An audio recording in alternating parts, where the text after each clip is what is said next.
Quanto tempo dura uma lipoaspiração na barriga? Em torno de 3 horas, dependendo se a gente vai ter tecnologias associadas a essa lipoaspiração ou não, dependendo se a gente vai ter enxerto de gordura no glúteo ou não. Quantos quilos se perde numa lipoaspiração? Lipoaspiração não é uma cirurgia para perder peso, é uma cirurgia de contorno corporal, é para perder gordura localizada, não é uma cirurgia de emagrecimento. Lipoaspiração é para tirar a gordura localizada na cintura e melhorar a cintura, para definir aquela região acima do bumbum e aí então conseguir ter um contorno melhor do bumbum, uma silhueta melhor de perfil do bumbum. É uma cirurgia para tirar a gordura localizada dos culotes, é para diminuir a gordura localizada das costas. É uma cirurgia que consegue diminuir a gordura do braço e afinar o braço da paciente, e eventualmente, nesse caso do braço, para que não haja flacidez, tem que usar uma tecnologia para tratar a flacidez. E isso acontece também na coxa, no interno, na região interna da coxa, onde tem aquela gordura que fica roçando uma perna na outra, que dá assadura, que é desconfortável para fazer corrida ou para fazer exercício. Então, esse paciente precisa de lipoaspiração, mas não é para emagrecer, não é para perder peso, e sim para tirar gordura localizada. Quais são os riscos de uma lipoaspiração? O principal risco de lipoaspiração é trombose venosa profunda. Assim como na abdominoplastia, TVP, ou trombose das veias das pernas, pode gerar uma embolia pulmonar, o que acarreta risco de vida. E isso, apesar de não ser frequente, por acarretar risco de vida, é uma coisa muito grave. Então, a gente toma uma série de cuidados para minimizar esse risco. Por que lipo pode dar parada cardíaca? Se o paciente, durante uma lipoaspiração, tiver uma embolia pulmonar maciça, este paciente pode vir a ter uma parada cardíaca. Qual tipo de lipo é mais segura? A lipo mais segura é aquela lipoaspiração em que o paciente se prepara para fazer a lipoaspiração. Ou seja, que o paciente está no peso ideal, no local ideal, ou seja, um hospital que tenha estrutura de UTI, que tenha profissionais qualificados, que tenha uma equipe de anestesia especializada em suporte e anestesia para a cirurgia plástica, uma equipe de cirurgiões que tenham experiência com cirurgia plástica e com lipoaspiração, uma equipe de pós-operatório que saiba dar suporte, orientação adequada para minimizar os riscos da cirurgia. Então, essa é a melhor forma de minimizar os riscos da cirurgia. Quem faz lipo pode voltar a ter barriga?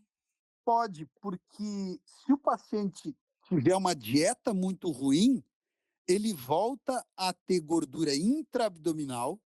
E mesmo que ele esteja sem gordura no abdômen e sem células tronco para produzir novas células de gordura no abdômen, ele mesmo assim vai ter um abdômen para frente, porque ele vai ter gordura dentro do abdômen e vai conseguir então formar aquele abdômen protuso, aquele abdômen para frente, aquele abdômen saliente, mesmo com o abdômen lipado, mesmo com o abdômen bem magro. Qual o peso ideal para fazer a lipo? O peso ideal de um paciente de 1,60 m, vou repetir, né, de 1,70 m é 70 quilos, ou seja, em torno de 70 quilos. O ideal é fazer o índice de massa corporal, mas basicamente um paciente de 1,70 m deveria ter em torno de 70 quilos, no máximo 80 quilos, para conseguir se submeter a uma lipoaspiração. Mais do que isso, esse paciente está muito fora, muito longe do seu peso ideal, e ele não está em condições de fazer uma lipoaspiração. Além do fator peso, quem mais não pode fazer lipoaspiração? Pacientes que tenham algum limitador clínico, ou seja, que tenham algum problema clínico, que tenham alguma doença que não esteja tratada. Essa doença sem tratamento, uma diabetes, uma tireoide, uma pressão alta, um colesterol, podem acarretar um risco aumentado, complicações, no transoperatório e no pós-operatório. Então esse paciente precisa primeiro, então, ter um tratamento desses problemas que ele tem, dessas doenças que ele tem, para depois fazer a cirurgia. O paciente, por exemplo, tem lúpus, ele pode fazer uma lipo? Pode, mas ele precisa primeiro tratar o lúpus. Ele tem retocolite ulcerativa, uma doença autoimune, ele pode fazer lipo? Pode. Vitiligo, ele pode fazer uma lipo? Pode. Esse Perceber. paciente tem uma doença autoimune importante, ele pode se submeter a uma lipoaspiração? Sim, mas ele precisa estar com essa doença autoimune tratada. Quantos dias de repouso, na lipoaspiração? Em torno de 7 a 10 dias, dependendo do tamanho da lipoaspiração. O que substitui a lipoaspiração? E a lipoaspiração por uma abdominoplastia. Nas coxas, a gente pode substituir a lipoaspiração por uma dermolipectomia crural ou dermolipectomia de coxa. No braço, a mesma coisa, uma braquioplastia ou dermolipectomia de braço. Mas, via de regra, uma lipoaspiração não é uma cirurgia que tenha concorrentes. Ela é uma cirurgia única. É uma cirurgia que tem 20 e tantos nomes diferentes para a mesma cirurgia. É uma cirurgia que se usa vários tipos de tecnologias diferentes, tecnologias para dar retração de pele, tecnologias para emulsionar a gordura, tecnologias para vibrar a cânula, e tudo isso auxilia na lipoaspiração, mas no fundo tudo é lipoaspiração, né? Quanto de gordura posso tirar na lipo? 7% de peso do corpo ou 30% de superfície corporal. Quando se faz lipo, a gordura volta? Volta com muito mais dificuldade, e se lipar muito a região, tem muita dificuldade de voltar a gordura naquela região. Porque uma vez que a gente retira muito o tecido gorduroso, a gente retira também as células tronco do tecido gorduroso, que são células que vão gerar novas células, né, de gordura. Quando a gente retira, não tem como vir células de outro lugar do corpo para aquela região. Então, só as células daquela região que podem produzir mais células. Aquela região acaba não conseguindo produzir muita gordura mais. Uma vez bem lipada uma região, naquela região não nasce muita gordura depois. Como age a lipo sem corte? Toda lipoaspiração é sem corte, porque toda lipoaspiração é realizada só com um furinho na pele.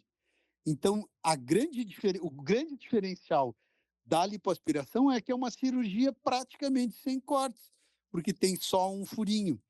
É claro que existe alguns aparelhos que a gente pode usar para fazer uma pseudolipoaspiração sem fazer uma cirurgia.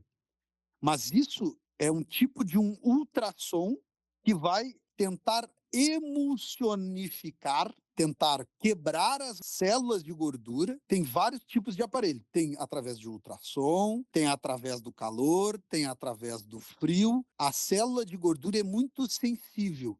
Então, ela pode ser sensibilizada através de várias formas.